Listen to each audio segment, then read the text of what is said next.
Good evening, everybody. Hope you're doing fantastically well, and welcome back to the latest video on the channel, where we're going to be looking at UCL Matchday 4, which is very much a replica of Matchday 3, where they'll be playing the reverse fixtures. So we're going to basically look at how we did last week. As you can see on the screen, we're going to talk through how we did on our wildcard, and then see any potential plans, potential things we need to be looking at for the next game week. It might be a shorter video today because we're looking at very similar fixtures to last week. So a lot of the assets that we talked about in the last video, which I'll link to you in the description, will be very useful going forward into this game week, and we'll talk through these players in the video anyway, and then talk about some other options we could be going for at the same time. Before we jump straight into the video, I want to say I appreciate all the support we've had so far. The last UCL video on the channel was actually the most viewed video on the channel, so I really appreciate that.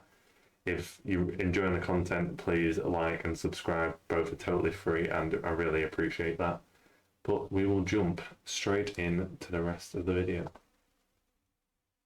Alright, so as you can see now, you can see it a bit more clearer. This was the first team that we went with in Matchday 3. I was half happy and half not happy, really. So overall got 74 points. The defensive line pretty solid. Ruslan just there with the 2 points. I think it's really midfield that was midfield and Depay I was slightly disappointed in, because I went for the punt of going on Depay because they're playing Dynamo Kiev, and I watched that Barcelona game and Barcelona weren't particularly good. But now Koeman is actually being sacked by Barcelona yesterday. We might hopefully see some improved football from Barcelona, so that's one to watch out for as we move forward into Matchday 4. But overall, I can't particularly be overly disappointed with 74.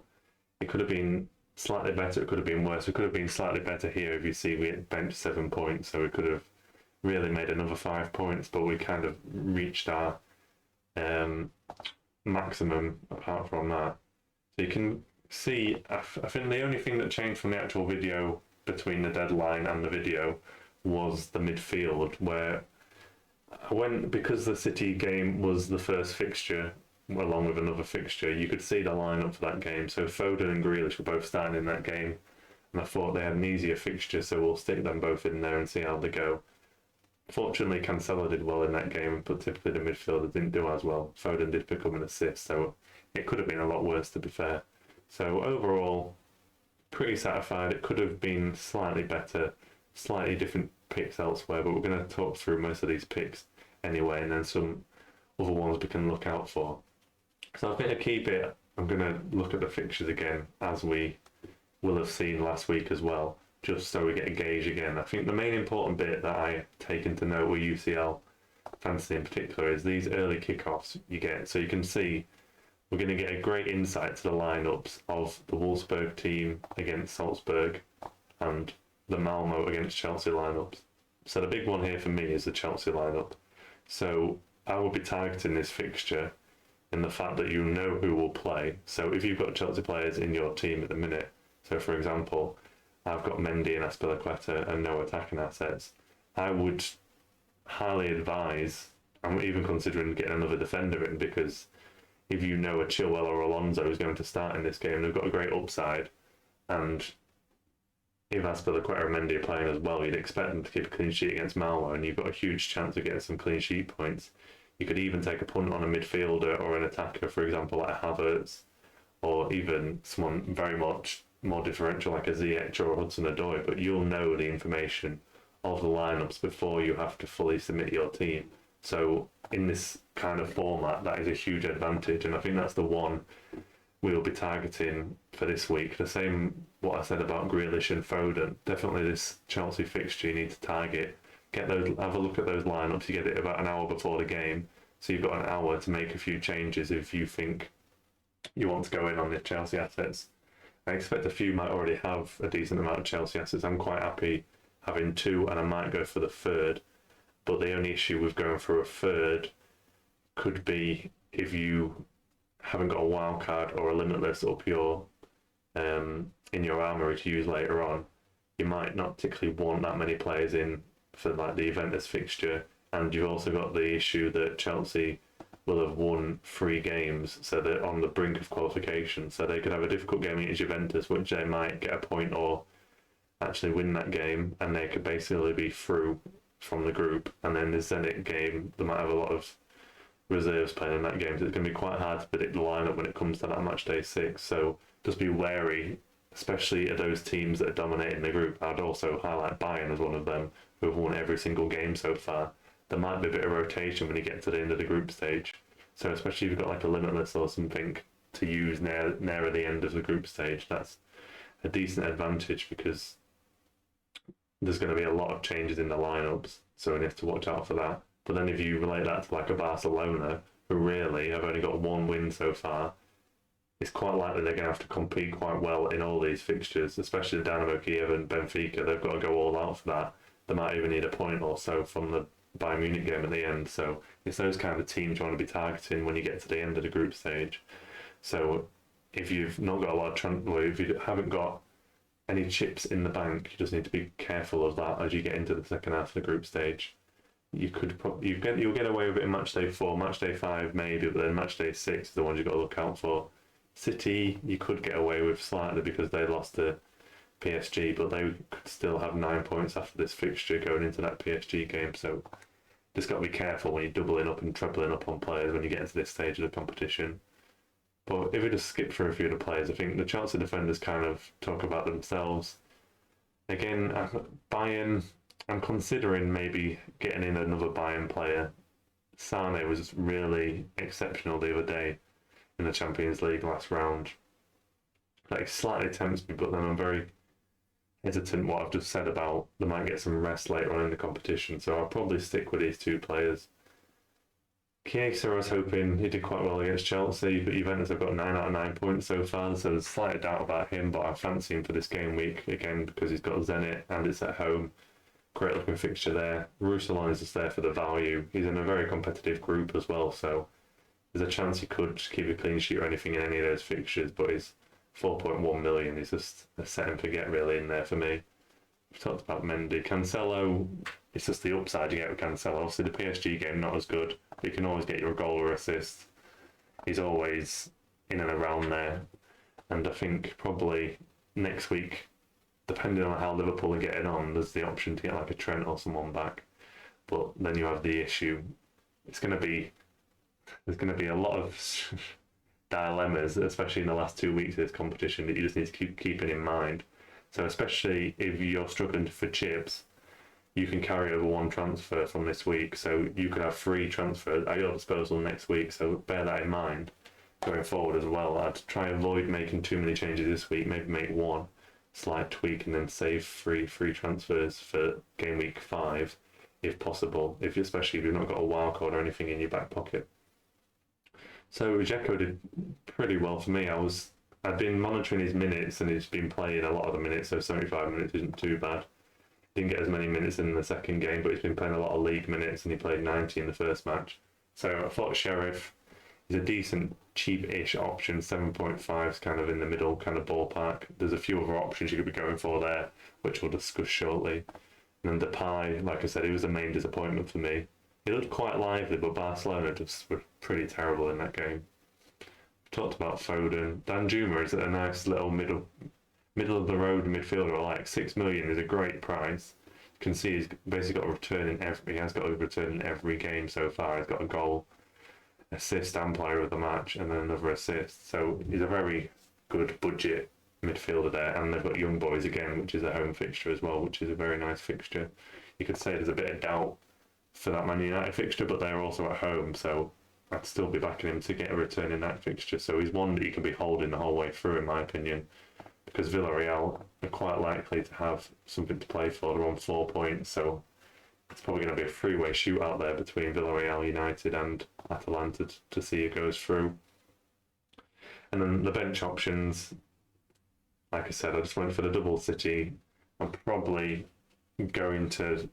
My most likely transfer this week is probably going to be looking to get rid of one of these City midfielders, because there's a bit of doubt, obviously, about them all being going to play in the same fixture. So I might look to swap for a Chelsea midfielder or someone else around that kind of price point. Not the worst price point, about 8 million. There's a few options there. Bastoni was hoping for the clean sheet for Inter, who were playing Sheriff. typically he didn't even start, and they didn't get a clean sheet anyway. So he's another one I might actually look at to get out as well, because previously, I'm looking at the league fixtures, he literally played every game, and then typically the week we get him on a wild card, he didn't play. And Seawald is just a very cheap option, 4.5, and he gets a lot of ball recovery. So if you're looking for a decent 4.5 on a wild card, is not the worst option you can go for. Seems to get quite a few, averaging 2 over 1 point, and then he also got an assist as well in the last game. So that was a nice little bonus there. But typically, we subbed him out. But yeah, that's looking at the team. Like I said, I'm only going to. I think it's either going to be a midfield change that we're going to make to this team, and I'm going to keep an eye on Depay, how Barcelona look in their next league game. It's just going to be between those two, how we look to basically make the use of the one transfer that I'm going to make this week. Right, so let's go have a look at some transfers then. There we go. So there's a few players I've got my eye on in general in the game, just outside of, obviously, if you're not in a wildcard, some general tips of players outside of this you could be looking at. So I think with the star of the tournament, the young star of the tournament so far, Adeyemi, I think at that price as well, I'd argue he's even slightly better than Dzeko I've gotten at this point in time. He's just taken the tournament a bit by storm here. He's scored a goal as well in the last game, got great returns in Matchday too. I was looking at his stats here and I was literally looking 3 goals scored, 4 penalties earned. That's just a crazy stat. It was a bit crazy in that last game, I'm not going to lie. There was so many penalties, wasn't there, in one of the fixtures they had? Yeah, in this one where he earned 3 penalties, that's ridiculous. I don't think I've ever seen that in one match where a player gets 3 penalties earned, but that was absolutely crazy. So he's definitely one on my radar. Obviously, it depends when you get in later on into the competition who they get in the next round, but he's definitely a cheap enabler you could get in there. Vinicius Junior, I think one of the places I was lacking in my team going into this double game week of fixtures was the Real Madrid asset. Benzema was a bit too expensive for me. I didn't see a lot more value in the the Real Madrid player, so I was a bit on the fence with going for Real Madrid. But Vinicius Junior is a nice one I could swap out quite easily here for Depay, so he's one I might consider depending on how Barcelona look. And I think looking at those fixtures as well, it slightly favours that kind of run, even though, well, not Barcelona, excuse me, they're getting the team names wrong everywhere here. So Real Madrid will have something to play for based on this Sheriff result. And you feel like they might want to get a bit of revenge in this matchday 5, should I say, and maybe put the group to bed if they can win at that Sheriff game. So he's definitely one. He was very impressive, obviously, in matchday 3. So he's definitely one to be looking out for. They're 2 decent budget ones, budget-ish. Vinicius Junior is still quite cheap compared to some strikers. So there'll be 2 ones I'll be looking at in the striking department. Outside of that, I think because of the fixtures, especially with PSG being away at Leipzig, I'm a bit hesitant to be going for them. But Leipzig aren't the best at the back, so there's always chances for goals in there. I'm not going to lie with that one. Like I mentioned in midfield, Sane had an incredible game last game, so he's definitely one that's on my radar. I think he's probably just slightly out of my range because of the I'm swapping the City midfielder. So that's the only issue I have with there, so it might need 2 transfers to bring him in. As I've highlighted as well, Danjuma, if you look at him for his value and the amount of points he's on, he's a good one to be going for. Don't think I'd be going for Jorginho, this is pure on the penalties. There's not too many options I'd be going for around this price, to be fair. Rakitic, I think, is on penalties, not the worst shout, but it's quite a competitive group, that, so there is a chance of returns.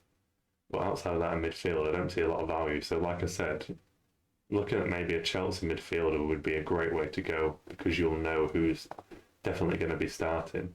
That's just a huge advantage that you've got there. Even if you wanted to put in Jorginho, because you know he's starting, you know he's on penalties. You've got Havertz that I mentioned, even a Mount or Hudson-Odoi. Quite a few options there you'd be going for. And speaking of options, I think defence is probably one of the best positions for this week, because you've got some teams, as you can see by the structure of my team, Chelsea, Man City, Bayern Munich, all strong along the back. I'd say you've also got Inter, if you can get the right defender. Obviously, I went for Bastoni, and then typically it was benched, which was just typical. I wasn't getting him on the wild card, but I don't think I'll be going far away from those teams for now.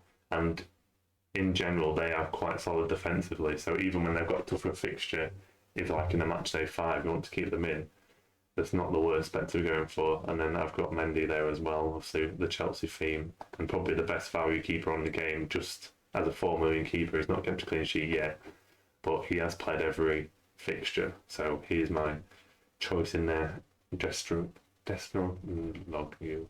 God, don't ask me about. I'm not pronouncing names. It's just not for me, guys. You'll have to excuse that. We'll call him Dest, the shit ass goalkeeper. But yeah, horrendous pronunciation by me there, guys. I have to apologise for that. But yeah, that is kind of the plan that we're looking for this game week. So if you guys got any questions, make sure to just put a comment down in the comment section. If I flick back to the other screen as well, I'm more than happy to take questions. If you just want to message me on Twitter, you've got the tag down there below, and obviously we are also on Twitch as well, where we live stream. So quite often we'll just be doing like a football watch along or something on, and we'll just end up talking about FPL, UCL. We've been doing UCL watch alongs as well, so it's quite likely we'll be doing either the Tuesday or the Wednesday as a bare minimum. Sometimes we do both days, so even when these matches are on, we'll be actually doing a live watch along. So make sure to check that out as well. And it's kind of quite fun to see how your assets are doing live with each other.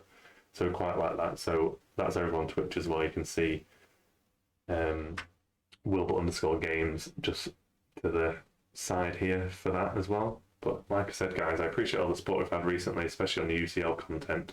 And make sure you like and subscribe if you're enjoying the content. And we will see you again on the next one. Hope you have a great rest of your evening.